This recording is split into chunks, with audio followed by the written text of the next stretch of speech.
Estou muito feliz de estar aqui, falando com as ovelhas do Senhor, trazendo a semente do Senhor, e espero que vocês sejam edificados e alimentados pela palavra do nosso Pai. O tema da ministração dessa noite é: aprecie o deserto. A gente vive numa geração, irmãos, muito imediatista. Numa geração que as pessoas falam de crente fast food. É aquela geração que você faz assim e quer a bênção no seu colo. E aí a gente acaba não apreciando as coisas. E por que este tema? Eu vou pegar um exemplo. Às vezes a gente está numa estrada, a gente tem uma viagem para fazer. E aí a gente está numa estrada e às vezes a estrada é tão bonita, mas a nossa mente, a nossa expectativa está no destino, na chegada, no local que nós vamos chegar, que a gente nem aprecia o caminho, que a gente não aprecia a viagem. E quando a gente valoriza esse tipo de coisa, muitas vezes a gente descobre que às vezes a viagem ela é muito mais prazerosa por causa da companhia, por causa das coisas que você vive ali no decorrer, no caminho. Às vezes isso é muito melhor do que a estadia naquele lugar. E nós vivemos uma geração que a gente não valoriza isso. A gente vive uma geração que quer as coisas tão rápidas, que a gente vive trabalhando e não desfruta do crescimento dos filhos. Muitos, quando vão cair em si, o filho está na faculdade. E aí a gente está chamando de bebezinho, mas já é um homem, já é uma mulher. Porque não desfrutamos daquela época. Não desfrutamos da infância porque estávamos preocupados lá. E não estou dizendo, isso é lícito. Trabalhamos para dar uma vida boa para a família, isso é lícito. Mas a gente precisa desfrutar do caminho. E desfrutar do deserto não é uma coisa fácil. É uma coisa que nós precisamos aprender. Porque quando falamos desta palavra deserto, eu não sei como é para você, mas para mim vem à minha mente um lugar seco, um lugar árido, um lugar de escassez. Um lugar onde só tem areia, onde não tem nada para onde você olhar. Não tem muita coisa para você fazer. Só que para Deus não é assim. Para Deus o deserto ele é um lugar de preparação. Ele é um lugar de treinamento. Olha para a pessoa que está do seu lado e fala assim: você é uma bênção. Exatamente, você é uma bênção. Mas a pessoa que está do seu lado, que é um canal de Deus na sua vida, que é uma bênção para você, pode ter certeza, ela só é uma bênção porque ela passou pela escola do deserto. Porque eu só posso dar aquilo que primeiro eu recebo. Eu só posso curar se primeiro eu for curada. Então, para ela ser bênção na sua vida, Deus trabalhou nela. Deus tratou ela para que ela fosse um canal de Deus para abençoar a sua vida hoje. Todo filho de Deus precisa passar por esse lugar. É inevitável. E a gente precisa aprender a celebrar e a desfrutar do caminho, não apenas o destino. Lá em Êxodo 3, vocês vão se recordar que Deus falou com Moisés. E Deus falou assim para ele: eu vou tirar o povo das mãos da escravidão. E eu vou dar para eles uma terra que emana leite e mel. Uma terra boa, uma terra frutífera. Uma terra maravilhosa, né? Só que entre Canaã e entre o Egito, tinha algo no caminho: o deserto. Era impossível chegar à terra prometida sem passar por esse lugar de escassez. Sem passar por essa escola da vida, por esse lugar em que os filhos de Deus seriam preparados, seriam treinados. Deus poderia fazer? Sim, mas havia um propósito.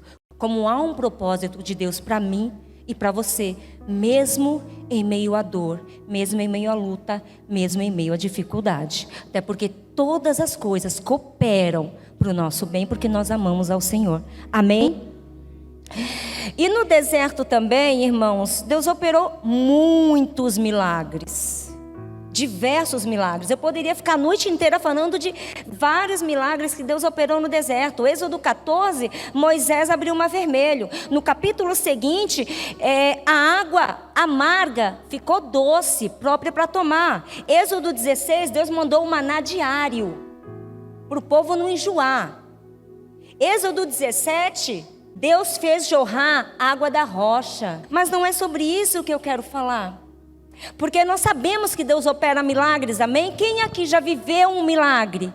Todos os dias. Abrir os olhos de manhã é um milagre na nossa vida. Mas a questão não é o que Deus pode fazer, porque Ele faz. Eu quero falar com vocês nesta noite, é uma seguinte questão. Quantas são as vezes que Deus faz as coisas para a gente e a gente esquece? Com o povo de Israel não foi diferente. Tudo isso na vida deles e muito mais que eu não citei aqui. Só que vira e mexe eles esqueciam. Quando chegava a dificuldade, eles esqueciam da capacidade de Deus de mudar aquela situação e murmuravam e reclamavam. E aí eu quero ler com vocês Deuteronômio capítulo 8, versículo do 2 ao 5. Diz assim: lembrem como nosso Deus guiou vocês pelo deserto esses 40 anos.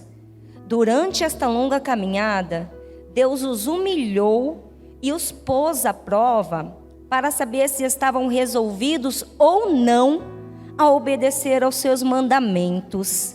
Vejam, irmãos, Moisés está ajudando o povo, está exortando o povo, para que o povo trouxesse à memória tudo que Deus tinha feito. É isso que Moisés está lembrando. Por que Moisés está falando isso? Ou por que Deus, Ele colocou aquele povo à prova, como Moisés disse aqui, como Moisés lembrou aqui? Irmãos, tem intenção no nosso coração que só vai ser externada no momento da dificuldade. As pessoas passaram pelas dificuldades do deserto para que elas vissem o que estava dentro do coração delas. E Provérbios capítulo 16, versículo 2.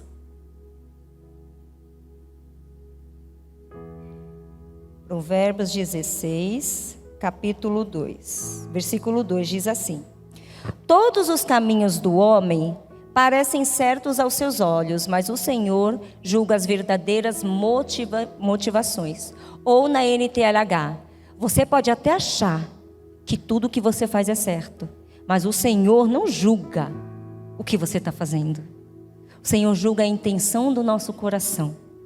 É isso que Deus faz. Existem coisas que a gente só vai descobrir no momento do deserto, no momento da dificuldade. E aí, voltando para Deuteronômio, eu quero ler o versículo 3.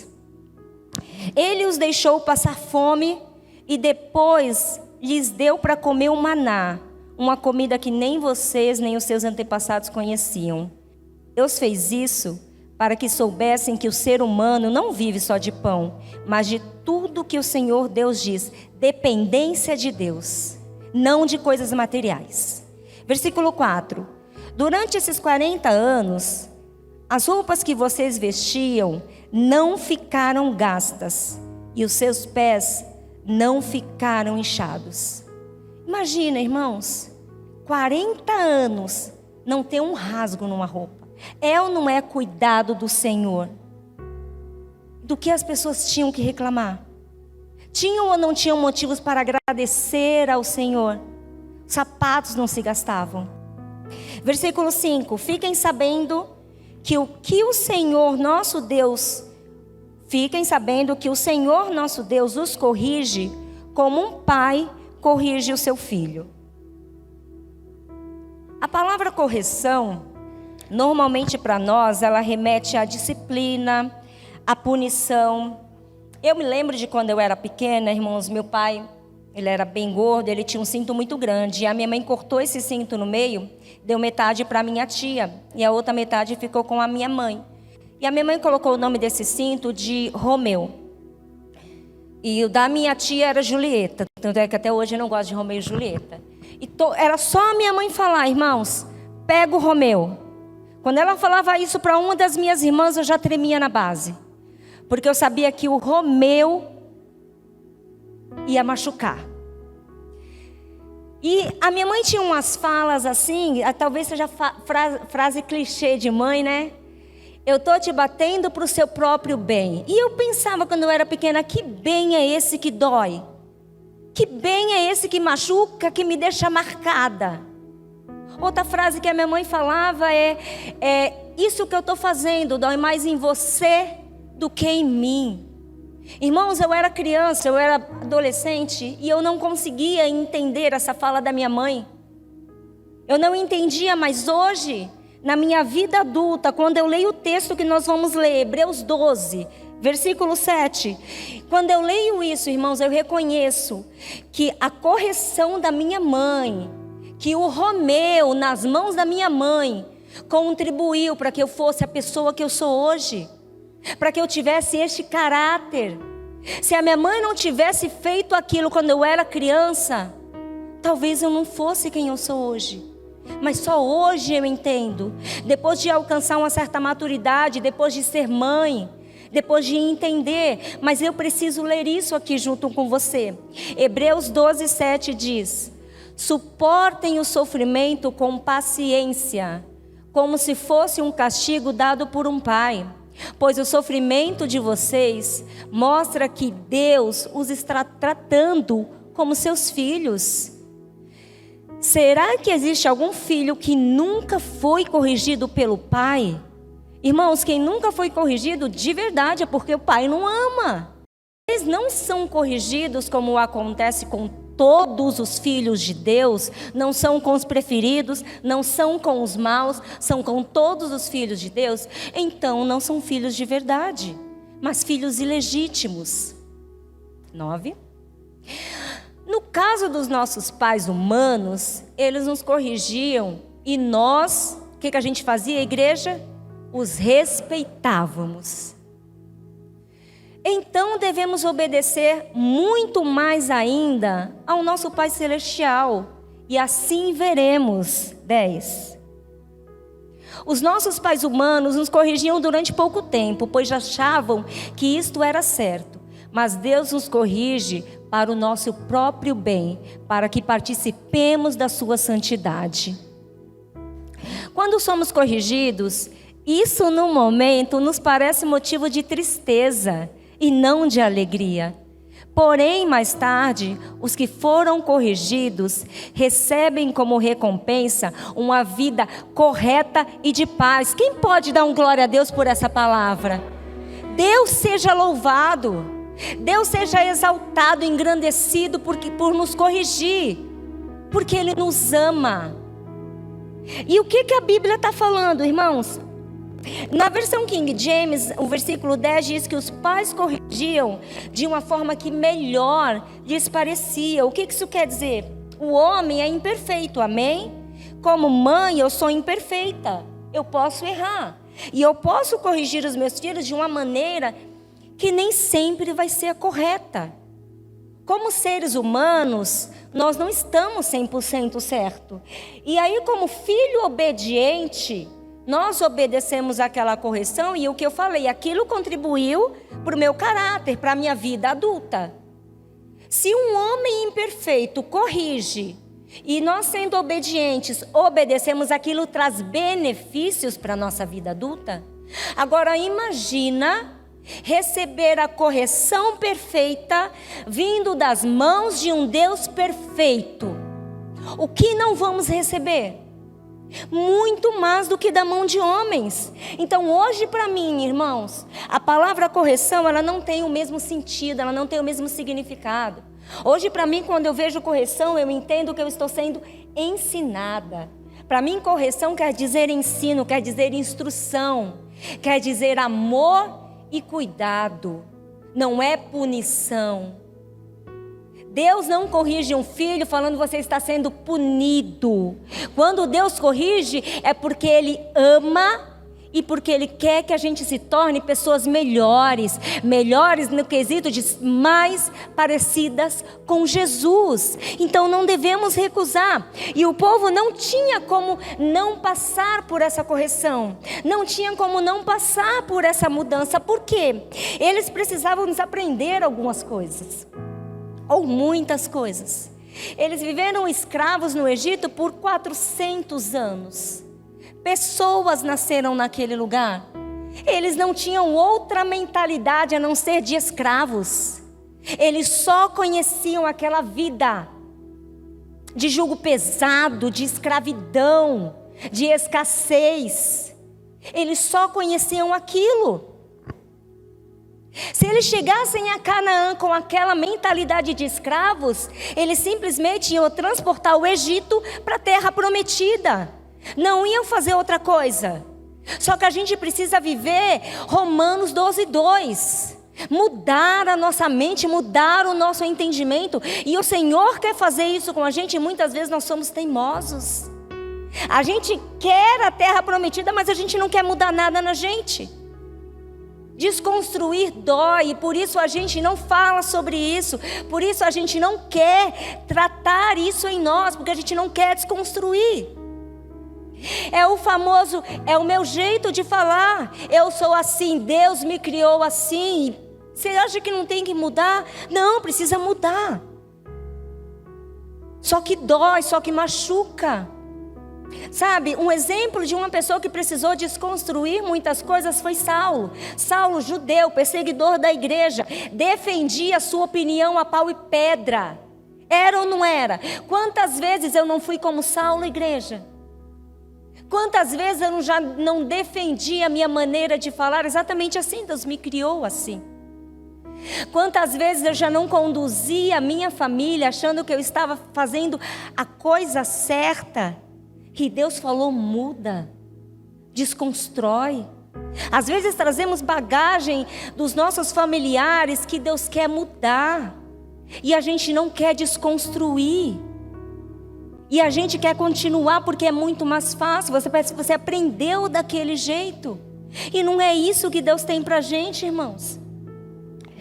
Quando Saulo teve a visão, quando ele teve o encontro com Jesus em Damasco, eu imagino a luta que ele não teve interna dentro dele. Sabe, porque naquele momento que ele encontrou Jesus, tudo que ele acreditava já não fazia mais sentido. Naquele momento, a maneira que ele achava, que ele pensava sobre os cristãos, não era a maneira correta. Imagina admitir para nós mesmos que não estamos certos. Uma coisa que a vida inteira eu aprendi daquele jeito. E achava que estava certo. E Deus falando, não é isso. Muda, desconstrói. Eu tenho algo novo para você. E as coisas elas são desconstruídas para construir algo novo, algo firme, algo sólido. Não no nosso conhecimento, mas em Cristo, amém? E aí eu quero falar com vocês sobre 3 motivos pelo qual nós devemos apreciar o deserto. Primeiro, porque é muito falar, né? Aprecie o deserto, mas por quê?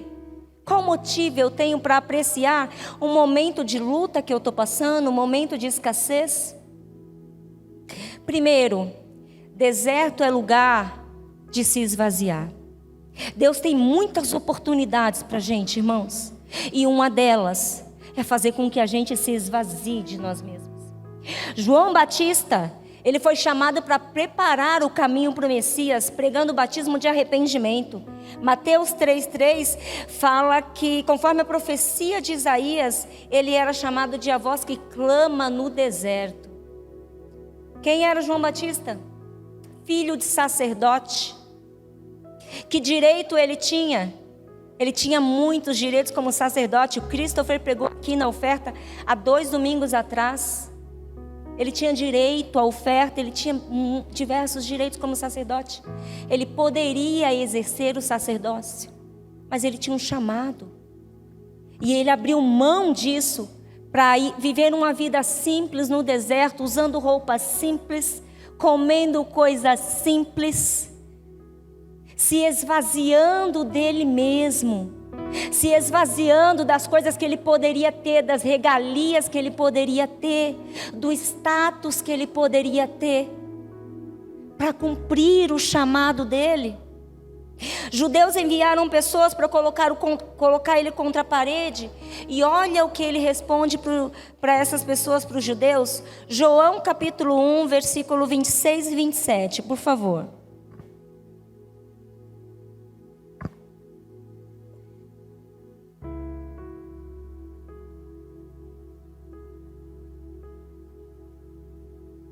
João capítulo 1, versículo 26 e 27, diz assim a palavra.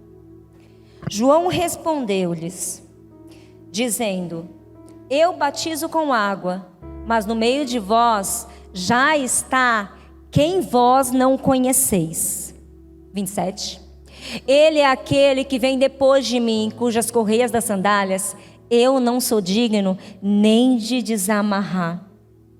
Irmãos, no deserto, a gente precisa se esvaziar do quê? Da nossa autossuficiência, da nossa presunção, do nosso pensamento de que nós somos melhores, sabe? A gente precisa tirar da gente todo eu faço, eu consigo, eu realizo. Se eu não for, a coisa não anda. Deserto é lugar de se colocar no seu lugar e colocar Jesus no lugar dele. João Batista estava preparando o caminho. Ele não quis nada que era de Jesus. Ele falou: não sou digno nem de desamarrar as sandálias dos pés dele. Não me exaltem, não venham me engrandecer, eu não sou nada, eu batizo com água, mas está vindo um que é maior do que eu. Tem pessoa que está no deserto e mesmo assim está com o queixo para cima, está achando ainda que é a última bolacha do pacote. Deus está dando a oportunidade. Se esvazie de si mesmo, se esvazie de toda a presunção, de toda a arrogância, de todo o orgulho. Senão você não chega na terra prometida. Senão você não chega no lugar que Deus quer te colocar. Primeira oportunidade do deserto, irmãos: se humilhar, se esvaziar de si mesmo. Reconhecer que nós não somos nada, do pó viemos, ao pó retornaremos. É esse o lugar do deserto. Por que não apreciar? Por que não desfrutar dessa oportunidade, irmãos? A gente precisa ser humilde. Filho de Deus, uma das características é a humildade. Filipenses capítulo 5, versículo 6, fala que Jesus, mesmo tendo a natureza de Deus, ele não quis ser igual a Deus. Pelo contrário, Jesus se esvaziou de si mesmo. Jesus se esvaziou. E tem filho de Deus que não quer se esvaziar. Jesus se esvaziou assumindo a forma de homem e sendo obediente até a morte, morte de cruz. E tem filho de Deus, discípulo, que não quer abrir mão de coisas, que não quer abrir mão da sua maneira de pensar, que não quer abrir mão da sua maneira de viver. Então o deserto é lugar de se esvaziar, irmão. Vamos aproveitar. A presença de Deus é este lugar de falar quem eu sou diante de um Deus tão grande, tão maravilhoso. Não sou nada. Segundo motivo pelo qual devemos apreciar o deserto. O deserto, ele é lugar de ouvir a voz de Deus. Elias, o Damião também comentou aqui, ameaçado por Jezabel. Jezabel falou que ia matar ele. Ele fugiu para o deserto, só que mesmo perdido em meio às emoções, à depressão, ao medo, mesmo perdido dentro de si, Deus não abandonou Elias em momento nenhum. Deus falou com ele e direcionou todos os passos desse profeta. E aí eu quero ver com vocês 1 Reis, capítulo 19, versículo 12.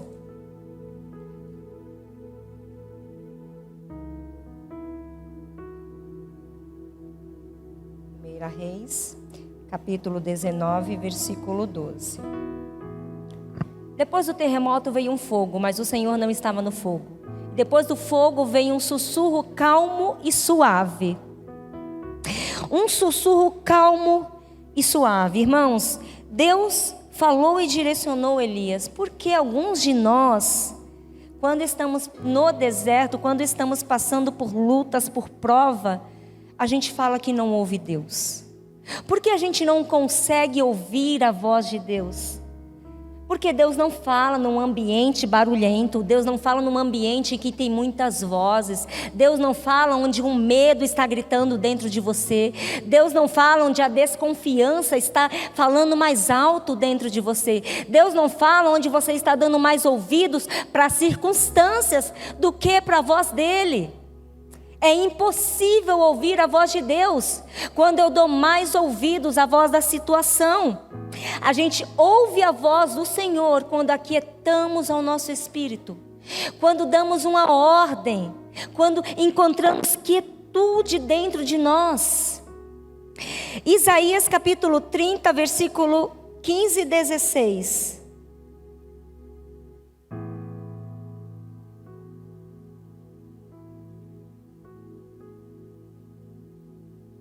Vou abrir aqui.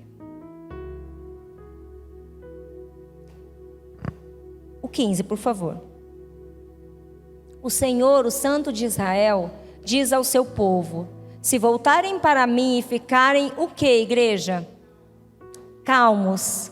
Em outra versão, se ficarem quietos, vocês serão salvos. Fiquem tranquilos e confiem em mim. Eu lhes darei a vitória. Mas vocês não quiseram fazer o que eu disse. 16. Pelo contrário, disseram assim: não, nós vamos montar cavalos ligeiros e assim escaparemos do inimigo. Pois fujam, se puderem, mas os cavalos dos inimigos são mais ligeiros do que o seu. Qual era o contexto aqui, irmãos? O povo estava com medo das ameaças da Síria e eles estavam pensando em se unir com o povo inimigo, com o povo do Egito. Essa não era a vontade de Deus. O medo, a ameaça estava tão grande que eles estavam fazendo planos. Vamos se unir, vamos nos juntar. E o que Deus fala para eles é o seguinte: vocês querem ser salvos? Então faz o seguinte: se volta para mim, fica calmo, fica quieto, que eu vou direcionar vocês. Vocês vão me ouvir. Se vocês se voltarem para mim, se calarem e ficarem quietos, vocês vão me ouvir, vão ver o meu direcionamento. Porém, o oposto também vai acontecer. Se vocês fizerem o oposto, se vocês tomarem decisão por conta própria, só tem um destino: a derrota, a morte. Essa quietude, sabe, para ouvir a voz do Senhor, essa tranquilidade, para você estar num problema, numa dificuldade, você falar para suas emoções: fica aí paradinha, fica aí quietinha, para poder ouvir a voz do Senhor. A gente só consegue, irmãos, quando a gente confia plenamente nele. Se a gente não confia no Senhor, a gente vai confiar na força do nosso braço. A gente vai confiar no nosso entendimento, nas nossas convicções. Vocês lembram do desconstruir? Se eu não desconstruir coisas em mim, eu vou confiar em mim. Então eu só vou conseguir ouvir a voz do Senhor, só vou conseguir ficar parada se eu confiar nele. O salmista no Salmo 56 fala: quando eu estiver com medo, confiarei em ti. Irmãos, medo a gente sente, problema a gente passa, mas a gente precisa confiar nele. Confiando nele, todas as coisas vão acontecer de acordo, de uma forma que venha para o nosso bem. Nós precisamos confiar no Senhor. E confiar não é entregar e tirar, entregar e tirar, entregar e tirar. Eu entrego para o Senhor e eu descanso, como filho descansa nos braços do Pai. Eu espero o agir dele. Eu deito, como Davi fala, e durmo tranquilo, porque o Senhor está cuidando de mim. Essa é a confiança que temos que ter. Se não confiarmos, as outras vozes vão gritar dentro de nós. Terceiro e último ponto, e eu já encerro. No deserto, Deus continua cuidando de nós. Foi falado aqui, Deus cuida da gente nos mínimos detalhes. Em todos os detalhes, Deus está cuidando dos filhos dele. Depois que Jesus foi tentado, vocês se lembram, pelo diabo, e ele resistiu a todas as tentações através da palavra. A Bíblia fala que os anjos fizeram o que com Jesus? Mateus 4:11. Os anjos cuidaram de Jesus. Em outras versões, os anjos deram de comer a Jesus. Irmãos, eu passei por uma situação no sábado. Eu não ia contar, mas eu vou contar para vocês. Projeta Salmo 91:11, que eu já vou ler. A gente estava indo lá para esse evento, lá em Mogi, e a gente pegou uma estrada que tinha muitas curvas na ida, era por volta das 8 da manhã. E aí a parte traseira do carro do Webster, ela derrapou e ela jogou para a esquerda. Ele tentou controlar com o volante e ele falou que na cabeça dele estava tudo controlado. Ele falou, não vou nem falar para Paula. E para ele estava controlado, mas quando ele jogou que a traseira veio, o carro rodou na pista. Mas ele rodou assim, na hora eu parecia que eu estava no filme Velozes e Furiosos, irmãos. Foi tudo muito rápido. E olha só, por que eu estou contando isso para vocês? A estrada não estava vazia. Tinham carros, eram 3 faixas. Nas 3 faixas tinha um carro. Nós estávamos na última, da esquerda. Aqui dos 2 lados tinha um carro. Quando o carro rodou, quando o carro perdeu o controle, que rodou na pista toda. Irmãos, talvez eu falando, você não acredite, mas quem confia no Senhor sabe. O Senhor limpou aquela estrada. O Senhor tirou todos os carros da nossa frente, irmãos. E quando o carro virou, que eu via os carros parados, os outros tinham ido, tudo limpo, irmãos. E a parte traseira do nosso carro bateu no guardrail, né? E só fizemos um baquezinho assim. Glória a Deus. Por que eu estou falando isso para vocês? Deus cuida da gente. Quando a gente perde o controle, Deus está cuidando da gente, irmãos. Viemos a viagem inteirinha, glorificando a Deus, porque tanta coisa podia ter acontecido ali, irmãos. Pensamos, poderia ter vindo um carro batido no meio do nosso. A gente podia ter capotado o carro. Tanta coisa.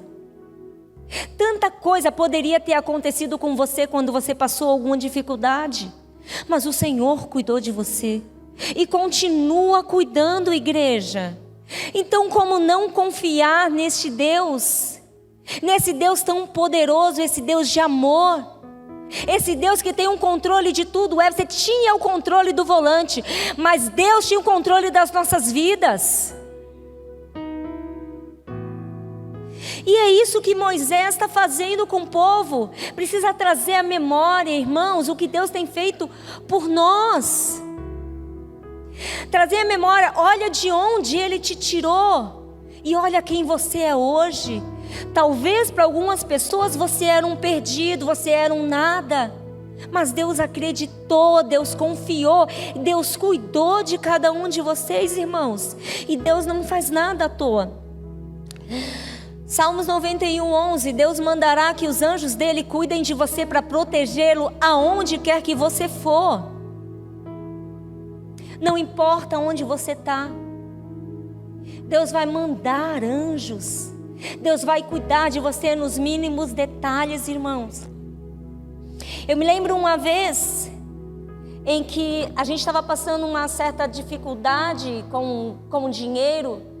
E eu me olhava no espelho e assim, eu não me achava bonita, né? Meu cabelo estava feio, minha pele estava feia, enfim. E aí eu fui orar, eu falei, Deus, eu não estou bem, eu não aguento mais essa vida, tá difícil. Esse tempo de deserto, esse tempo de escassez, passa logo. Porque essa é a nossa vontade, irmãos.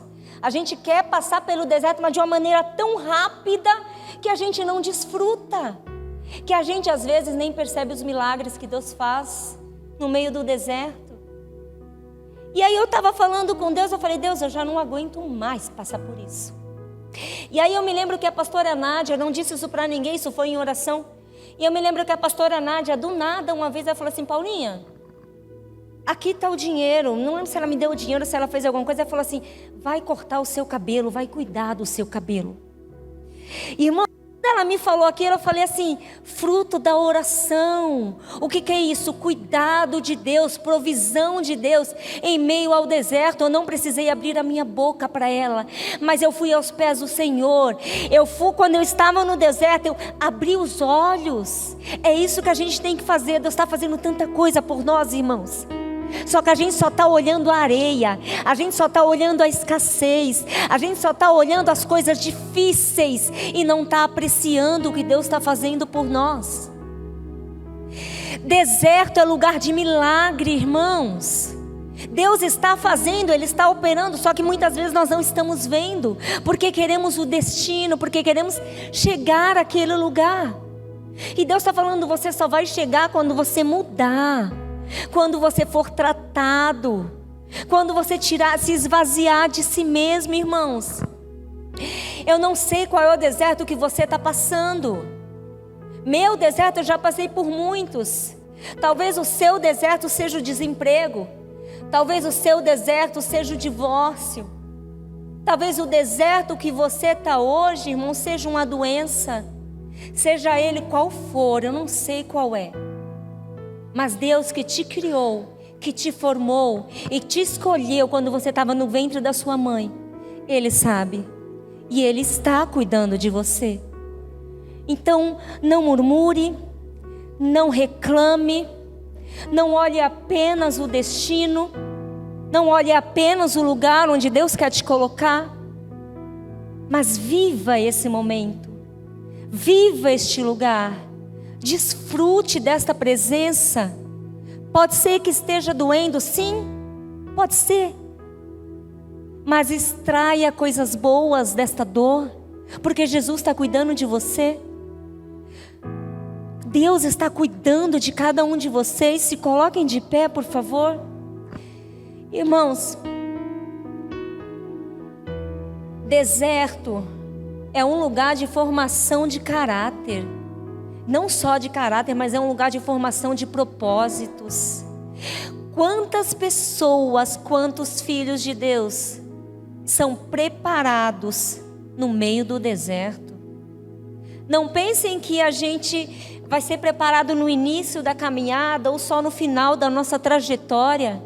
A preparação do seu ministério, ela é no meio da dor.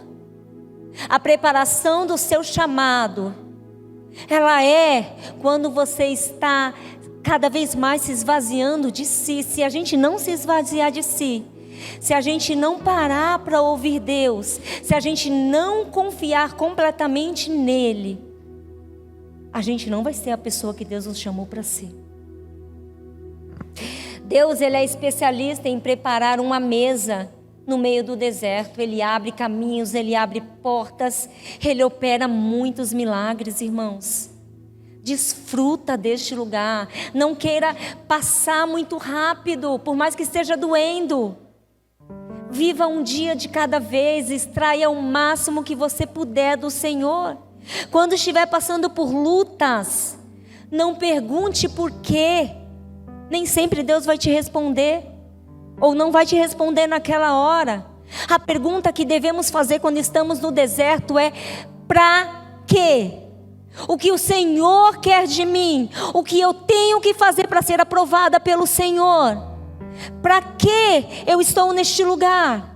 Para que eu estou passando por isso? Esta é a pergunta que um filho de Deus que ama e que vive para o Senhor precisa fazer. Feche os seus olhos, vamos adorar ao Senhor, vamos orar a Ele. Pai, nós te agradecemos, Jesus. Nós te louvamos, Pai, porque mesmo em meio a tantas lutas, nós podemos sentir o Teu amor, Jesus. Podemos sentir a Tua presença, Pai. Senhor, a tua palavra diz que as tuas misericórdias, elas se renovam a cada manhã, Jesus. Obrigada pelo teu amor, obrigada pela tua misericórdia, Pai amado, obrigada por nos escolher. Obrigada, Jesus, porque mesmo em meio ao deserto, o Senhor está cuidando de nós, está forjando o nosso caráter, Pai. Senhor, nesta noite nós queremos nos esvaziar de nós mesmos, Pai, de toda a autossuficiência, de toda a presunção, de todo o orgulho, Pai amado. O Senhor se esvaziou de si mesmo. Quem somos nós, Pai? Pai, abrimos mão de todo o pensamento, Senhor, que é nosso, de toda a convicção, de todas as coisas que temos como verdade, Senhor, que foge da tua verdade, que foge da tua palavra, Pai. Abrimos mão, Senhor, de tudo isso que impede o Senhor de falar conosco, Pai. Senhor, que todas as vezes que estivermos passando por este lugar, que a gente encontre quietude nas nossas emoções, na nossa alma, Jesus, que a gente possa confiar e descansar no Senhor, Pai. Ah, Jesus, nós te louvamos, Pai. Nós te louvamos porque ainda que a tua igreja ande pelo vale da sombra da morte, Pai, a tua igreja não temerá mal algum, porque o Senhor está conosco, Pai. O Senhor está conosco e o Senhor nos leva a águas tranquilas, a pastos verdejantes. O Senhor nos leva a um lugar de paz, de tranquilidade, que é a tua presença, Pai. Este é o lugar, igreja, o lugar da presença do Senhor, o lugar onde encontramos refrigério, o lugar onde encontramos tudo o que precisamos, Pai. Fala conosco, Jesus. Calamos todas as vozes que são contrárias à voz do Senhor, para ouvir a voz mansa e suave, Pai. Para ouvir aquela voz, Senhor, que sussurra aos nossos ouvidos, dizendo: eu sou teu Pai, eu cuido de você. Eu sou teu Pai, eu te amo, estou te preparando para viver o melhor desta terra. Queremos ouvir a tua voz dizendo: eu sou teu Pai e eu jamais te abandonarei. Eu sou teu Pai e até a consumação dos séculos eu estarei contigo. Amém.